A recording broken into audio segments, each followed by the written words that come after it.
I guess let's start at the very beginning. A lot of people, actually most consumers and even a lot of sommeliers and bartenders don't know that vermouth is actually wine. They consider it a spirit.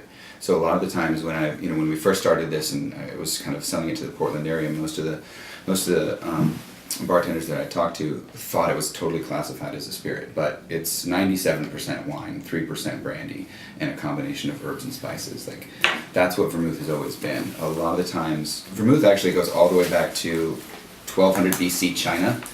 They had unearthed some old urns, I want to say, in 2003, 2004, when they were doing some excavation there, and inside there was remnants of rice wine and wormwood and chrysanthemum and fir, and like all of these herbs and herb residue was on the outside of the urns. And so these kind of things were used for medicinal purposes and were actually like gifts to the ancestors and things like that. But herbs have always had some kind of like apothecary aspect to them. Like, they've been used for medicine for such a long period of time.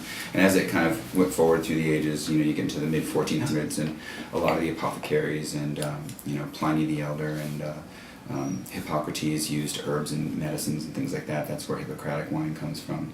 It was usually some kind of like herbal infused, like really uber condensed, boiled down wine. And often they used it as medicine or punishment because after you boil down wine with like wormwood and 50-60 other combinations of herbs and spices, it becomes really like obviously over oxidized, super bitter, and really medicinal.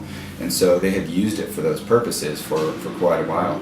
Fast forward up to the late 1700s, a guy named Antonio Carpano, who was his family were farmers just outside of Milan in northern Italy.